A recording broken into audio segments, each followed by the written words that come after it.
오늘은 저희가 방학 생활을 어떻게 하는 게 슬기로운 방법인지 여러 가지 경험을 한 저희 눈피셜 멤버들과 함께 방학 생활 편 인생팁을 촬영하게 되었습니다. 그러면 서로 각자 돌아가면서 자기소개를 하고 방학 때 본인이 어떤 거를 했는지 그리고 오늘 여러분들께 어떤 걸 소개시켜 드릴 건지 간단하게 얘기하면서 시작을 해볼까요? 네, 법학부 19학번 김나경이라고 하고요. 저는 지난 방학 때 컴활 필기 공부를 잠깐 했었어서 합격을 하진 못했지만 어떻게 하는 게 좋은지 소개시켜드리기 위해서 함께 하게 되었습니다. 18학번 미디어학부 재학 중인 김하림이라고 하고요. 저는 돈 모아서 짬짬이 쏘아다닌 여행, 어디를 다녔는지, 어떻게 여행을 다니면 좋을지 또 말씀을 드리려고 이렇게 나오게 됐습니다. 안녕하세요. 저는 중어중문학부 명경지라고 하고요. 방학 생활 동안 진짜 계획 지키기 어려우신 분들을 위해서 챌린저스라는 어플을 소개해드리려고 합니다. 저는 홍보광고학과 19학번 한유연입니다. 저는 작년 여름방학에 2달 동안 교환학생 준비로 토플 학원을 다녔거든요. 그래서 이제 토플을 어떻게 준비하는지, 토플에 대한 얘기랑 제가 방학 때 취미로 이제 일본어랑 중국어 자격증을 따서 그것도 관련해서 같이 이야기를 해드리려고 해요. 너무 멋있다. 너무 좋아요. 그러면 이 기세를 모아서 멋있으신 유연님께서 어떻게 어학 자격증을 준비를 했는지 소개해 주시겠어요? 네, 일단 먼저 토플부터 말씀을 드리면 저는 진짜 토플이 몇 점 만점인지도 모르고 학원에 갔었거든요. 토플 같은 경우는 리스닝이랑 리딩 그리고 라이팅, 스피킹 이렇게 4개로 이루어져 있는데 수업도 전반적으로 되게 잘 잡혀 있고 그래서 처음 시작하는 분들은 학원에 가서 도움을 받으시면 좋을 것 같은데 이게 또 생각보다 라이팅 부분 같은 건 아무래도 첨삭이 주로 되다 보니까 과외를 하시는 게 더 좋을 것 같습니다. 학원보다는. 그리고 저는 누가 보면 되게 약간 엄청 외국어를 좋아하는 사람 같은데 이게 약간 뭔가 학기별로의 버킷리스트가 있으면 좋겠다고 생각을 해서 작년에 이제 12월에 JLPT를 쳤었어요. 이렇게 책을 푸는 게 그냥 풀고 덮는 게 아니라 책을 풀고 나서 사실 따로 단어를 외운다던가 그런 시간을 가져야 되는데 저는 이걸 학기 중에 병행하다 보니까 그러기가 조금 어렵더라고요. 그리고 제가 원래 암기에도 조금 자신이 없는 편이어서 그래서 단어나 이렇게 어휘 부분 파트를 풀고 나면은 그 부분을 다음날 그냥 다시 읽었어요. 그냥 읽고 또 읽으면 그게 한자가 어느 순간 살짝 익숙해져서 이걸 보고 이거다라고는 못하지만 이렇게 선지에서 이게 이거다라고 적혀 있으면 얘는 얘가 아니지 않나? 라는 정도의 감이 조금 생기더라고요. 그래서 암기가 너무 부담스러우신 분들은 그런 식으로 단어를 조금씩 익숙해지고 그리고 많이 읽으면서 얘가 이렇게 소리가 난다는 걸 인식하고 계시면 조금 부담이 덜 하실 것 같아요. 그리고 중국어는 사실 한자가 일본어보다 많이 복잡하고 일본어는 기본적으로 한자랑 히라가나, 카타카나가 섞여 있는데 중국어는 한자를 외우지 않으면 아무것도 할 수가 없는 상황이에요. 그쵸? 그래서 이게 진짜 다들 고역이라고 생각하는 게 한자를 외우는 게 진짜 머리에 쑤셔 박는 느낌이거든요, 이게. 그래서 저는 일단 4급 공부를 할 때 이것도 약간 브랜드 이름이긴 한데 제가 원래 공부를 했던 교재인 맛있는 북스라는 곳에서 서포터즈를 모집을 했었어요. 그래서 이 서포터즈에 당선이 돼서 4급 교재랑 4급 인강을 무료로 제공을 받았거든요. 그래서 이제 그걸로 약간 4급을 어떻게 공부하면 좋을지 기본기를 쌓아가면서 단어 같은 경우는 아까 이제 5시간씩 투자를 했다 이렇게 말씀을 드렸는데 그런 4급 그 책에 있는 단어장 있잖아요. 그렇게 필수 단어 몇백 개 이렇게 적혀 있는 그 친구를 이제 하루에 하나씩 외우고 앞에는 중국어를 써놓고 뒤에는 발음이랑 무슨 뜻인지를 써놓은 단어장을 거의 한 몇십 개씩 이렇게 뭉치를 만들어서 들고 다녔어요. 어디를 가도. 단어장을 만드는 게 중국어는 어쩔 수가 없는 것 같아요. 외우지 않으면 아무 일이 생기지 않기 때문에 이런 식으로 공부하시면은 그래도 다들 도움이 많이 될 수 있을 것 같습니다. 네, 저의 꿀팁은 여기까지입니다. 네, 그러면 자연스럽게 커마일 공부를 방학 때 할까? 약간 고민하고 계신 분들께 저의 경험담을 살짝 들려드리자면 일단 저는 커마일 자격증이 없어요. 공부를 하긴 했지만 따진 못했고요. 커마일 같은 경우에는 다른 과들도 좀 그렇겠지만 그 졸업 요건에 커마일 자격증이 저희 과는 있어서 그 정보인증제라고 명칭은 그럴 건데 사실 20학번부터는 폐지가 됐고 저희 학번인 19학번까지는 커마를 따야지 졸업을 할 수 있는 걸로 제가 알고 있어요. 네, 그래서 커마 자격증 같은 경우에는 실기까지 다 따버리면 유효기간이 없고 필기는 이제 2년의 유효기간이 있다고 해서 좀 시간 많을 때 다들 따더라고 그러시더라고요, 주변에서. 저의 반대로만 하시면 붙을 수 있습니다. 팁 위주로 설명을 드리면 일단 시험 접수는 코참패스라는 어플 아니면 이제 대한상공회의소 사이트에서 하실 수 있는데 이게 상시 시험으로 접수를 할 경우에 시험 일정이 한 번에 막 풀리거든요. 그래서 거의 티켓팅 수준으로 완전 대란이 일어나는데 필기 같은 경우에는 그냥 한 타임만 접수를 하는 편이고 실기는 이제 1주 간격으로 2타임 정도 잡아놓는 게 좀 안전하다고 하더라고요. 그리고 필기는 좋은 게 공부하다가 안 되겠다 싶을 때 시험 날짜 변경을 최대 2번까지 할 수가 있어요. 그래서 막 공부를 하다가 이거 내일 시험 보면 100% 떨어지겠는데 싶으신 분들은 다음 날짜로 옮기시는 것도 추천을 합니다. 공부 경험에서 우러나온 팁을 좀 드리자면 저는 필기가밖에 준비를 안 해봤는데 사실 첫 번째 시험에 2주 정도 공부를 했었어요. 근데 1주 동안은 이론 공부를 하고 나머지 일주일 동안은 기출을 하루에 한 회씩만 풀었거든요. 근데 이래서 떨어진 것 같아요. 첫 번째 시험에서는. 왜요? 왜냐면 커말 같은 경우에는 문제은행이란 말이에요. 그래서 기출 문제를 진짜 엄청 많이 풀고 그 문제 자체에 익숙해지면 완전 운 좋은 경우에는 똑같은 문제가 자기 시험에서 나올 수가 있다고 하더라고요. 저도 그런 걸 많이 느꼈었고 네, 그래서 이론 공부보다는 그냥 문제은행에서 그냥 하루에 1개년 본다는 생각으로 기출을 진짜 많이 돌리고 최소 5개년 그리고 5개년을 한 번만 보는 게 아니라 2번 정도 그냥 기출만 엄청 본다고 생각을 하시면 돼요. 그러면 이제 공부를 좀 하다 보면은 어느 정도 빈출 유형도 눈에 보이고 이거는 내가 꼭 암기를 하고 가야겠다는 것도 가닥이 잡히니까 어느 정도 공부를 쉽게 하시려면 기출을 먼저 보시는 거를 저는 추천드려요. 그러면은 저희 너무 공부하는 얘기만 한 것 같아서 분위기를 환기시킬 겸 하림님의 여행 썰을 좀 들어볼 수 있을까요?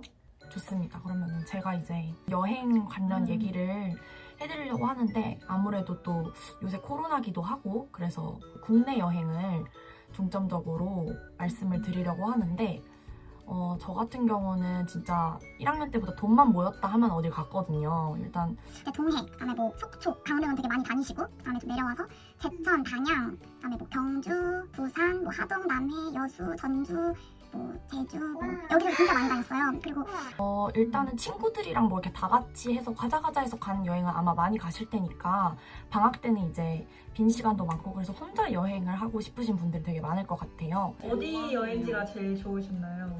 전 사실 경주를 정말 좋아해요. 그래서 뭔가 크게 뭐 이유를 붙일 수는 없는데 경주를 한 6번 갔거든요. 대학교 들어오고 나서 6번 정도 갔는데 일단은 경주가 어렸을 때는 우리가 고리타분한 도시라고 생각하잖아요. 막 유적지도 많고 문화재도 많고 가면 맨날 문화재 얘기만 듣고 막 이러니까 저도 어릴 땐 진짜 싫어했어요, 경주를. 그럼 막 되게 재미없는 도시 이렇게 생각했는데 일단 경주가 굉장히 많이 바뀌었습니다, 여러분. 굉장히 그런 힙스터 플레이스도 굉장히 많이 생겼고요. 그리고 이제 또 커보니까 다르더라고요. 그 문화재가 주는 그 굉장히 오랜 시간 동안 한 자리를 지키고 있었던 그런 공간들이 주는 경이로움 같은 게 남다르답니다, 경주가. 그리고 경주는 또 그 문화재 보호 차원에서 높은 건물을 지을 수가 없게 돼 있어요. 그리고 눈이 이제 서울은 답답하잖아요, 빌딩이 높아서. 근데 경주는 이제 다 낮기 때문에 저층 건물밖에 없어서 눈이 탁 트이는 기분도 굉장히 많이 느끼실 수 있습니다. 혼자 여행은 일단 장점이 진득하니 뭐 생각이라는 걸 좀 하고 뭔가 거닐면서 앞으로 나의 인생은 어떻게 흘러갈 것인가, 나는 어떻게 흘러왔는가 뭐 이런 생각들도 좀 하고. 멋있다. 진짜 멋있는 건 멋있다. 아니고요. 또 이게 혼자 내버려둘 시간이 많지 않잖아요, 사실 우리가 일상생활에서는. 그래서 가서 이제 뭐 책도 읽고 일기도 쓰고 이러면서 혼자서 스스로에 대해서 생각할 수 있는 시간을 가지기에는 사실 가장 좋은 방법 같아요. 저는 여행이, 혼자 여행을 가는 게. 그래서 단기 여행지랑 장기 여행지를 좀 추천을 해드릴까 하는데, 단기 여행지는 사실 오, 네. 강원도가 가장 좋습니다. 일단은 KTX도 잘 되어 있고 그리고 가까워요. 그래서 거의 1시간에서 1시간 반이면 가요. 뭐 동해, 삼척, 속초, 뭐 강릉 이런 데가 1시간 반 정도면 다 갈 수 있게 교통이 마련되어 있기 때문에 단기로 가기에는 좀 동해 쪽이 좋다는 생각이 들고요. 그리고 우리 또 나경님의 그 고향이신 충청도 쪽도 굉장히 좋습니다. 충청도도 가깝거든요. 그래서 맞아요. 제천, 단양 이런 것도 굉장히 좋아요. 그래서 제천에 또 의림지, 아마 의림지 앞에 있는 또 의림지 파크랜드 이런 데서 또 삐걱거리는 놀이기구 이렇게 타주고 그 와, 아름다운 파크랜드 진짜. 거기 이렇게 돗자리 깔고 피크닉 하면 정말 좋거든요. 그리고 단양이랑 제천 쪽엔 계곡도 굉장히 많아서 여름방학 때 가기가 정말 좋습니다. 그리고 장기 여행은 사실 제주도가 좋아요. 왜냐면 제주도가 그 한 달 살기에 거의 시초 플레이스라고 할 수 있기 때문에 한 달 살기를 진행하는 숙소도 굉장히 많고, 저는 한 달 살기를 해본 적은 없는데 드림이 굉장히 커서 굉장히 많이 알아보긴 했거든요. 근데 알아봤을 때 제주도가 일단 숙소가 굉장히 많다. 장기를 하고 싶으신 분들을 위해서 또 말씀을 드리자면은 게스트하우스에서 이제 일을 하면은 숙식을 제공해주는 그런 곳들이 있어요. 그래서 일을 하면 숙식이 자연스럽게 해결되기 때문에 그냥 내가 가서 써야 되는 용돈만 들고 가면 되거든요. 그런 데에서 사실 돈이 되게 많이 들어요. 한 달 살기 하려고 해도 한 달에 막 월세가 90이래요. 그래서 막 믿을 수가 없어. 90이나 내야 된다고? 이렇기 때문에 사실 그 숙식비를 좀 아끼고 싶으시면은 게스트하우스에서 일을 하는 방법으로 가는 게 좋긴 한데, 이건 또 단점이 일을 하는 시간이 있기 때문에 온전히 100% 내 시간으로 쓰지 못하는 점과 또 우르르 몰려다니기 쉬워서 나의 시간을 갖기는 조금 어려울 수도 있다는 점. 장기 숙박은 리브 애니웨어라는 또 앱이 있거든요. 거기서도 이제 장기 투숙 전문 앱이에요. 그거는 장기 투숙만 중점적으로 볼 수 있는 앱인데, 그 리브 애니웨어라는 앱을 사용하셔서 단기 투숙하고 싶은 장소를 물색해 볼 수도 있고요. 그리고 또 꿀팁은 원하시는 그 숙소가 있잖아요. 그러면은 거기에서 굳이 인터넷에서 알아볼 게 아니라 홈페이지나 그런 데 들어가서 전화번호를 찾으셔가지고 전화해서 본인이 협상하시는 방법도 있어요. 전화해서 저 언제부터 언제까지 좀 길게 머물고 싶은데요. 돈을 어느 정도 받으실 거면 그래도 제가 장기 투숙하는데 이 정도까진 깎아주실 수 있나요? 라고 전화를 직접 드리면 생각보다 그게 협상이 되는 경우가 굉장히 많답니다. 그럼 우리 이제 경진님이 가장 기대되는 그 챌린저스 앱에 대해서 말씀해 주실 수 있나요? 맞아요. 네, 챌린지 앱. 이게 이번 학기 때 쓰면서 이거 진짜 방학 때 해야 찐이다 이렇게 느껴가지고 오늘 얘기를 해보려고 하는데, 챌린지 하는 그런 어플인데 이게 그냥 챌린지를 하는 게 아니라 돈을 걸고 챌린지를 하는 거예요. 챌린지가 진짜 카테고리별로 엄청 많은데 뭐 생활 습관, 막 하루에 물 마시기, 외국어 공부하기, 또 막 감정 관리해서 하루에 한 번 하늘 보기 막 이런 것도 있거든요. 우와, 귀엽다. 낭만적이다. 뭔가 필요해요, 진짜. 현대인들에게 필요한. 그래서 막 그런 챌린지들이 많은데 이거를 아까 말했다시피 돈을 걸고 하는 거예요. 내가 하고 싶은 챌린지 선택해서 하면은 돈을 걸 수가 있어요. 그거를 한 챌린지당 10,000원에서 200,000원까지 걸 수가 있는데, 네, 그래서 이제 자기의 형편에 알맞게 이제 걸고 나면은 이제 챌린지가 시작이 되는 거예요. 그래서 뭐 길게면 4주, 그리고 뭐 짧게면 2주 막 이렇게 하는데 그냥 하면은 잘 지키고 있는지 모르니까 사진을 찍어서 인증을 보통 하는데, 만약에 운동하기 이런 거면 내가 운동하고 있는 그런 뭐 장면 같은 걸 찍어갖고 거기다 올리면 이제 얘가 오늘 하루 했다 하고 이렇게 체크를 해줘요. 그러면 이제 그게 쌓여서 100%가 되면은 그 아까 내가 걸었던 돈에다가 상금을 이렇게 얹어서 줘요. 뭐 그냥 이자, 은행 이자보다 조금 더 많이? 뭐 이런 수준으로 그렇게 상금을 주고, 또 이걸 못 지킬 때가 있잖아요.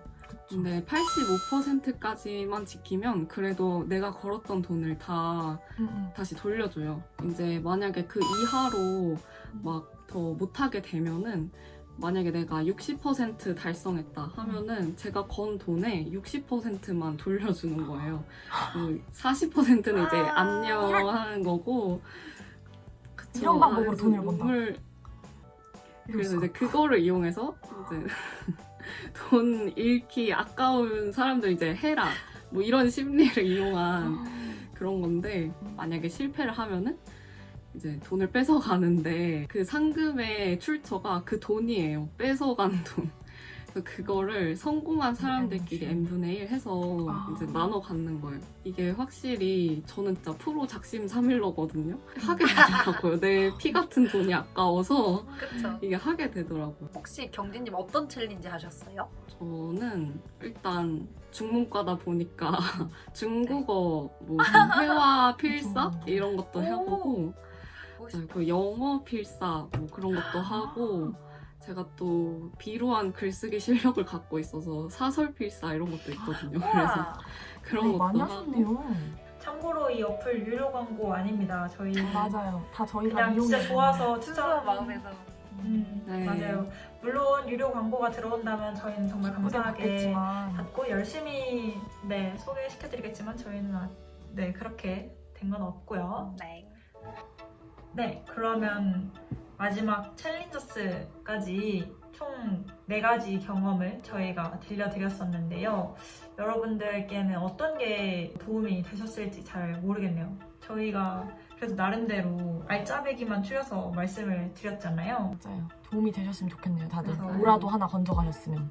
솔직히 저는 뭐 어학 자격증, 컴활, 여행, 그리고 뭐 챌린저스 어플을 통한 뭐 생활 습관 개선 뭐 이런 거 중에서 방학 2달 동안 하나만 성공해도 진짜 맞아요. 보람찬 방학을 맞아요. 보냈다라고 맞아요. 네, 맞아요. 할 수 있을 것 같거든요. 다들 그렇습니다. 저희의 그래서- 꿀팁을 네. 잘 얻으셔가지고 슬기로운 방학생활 하셨으면 좋겠습니다. 다들 알차고 즐거운 즐거운 방학 방학 보내세요. 보내세요.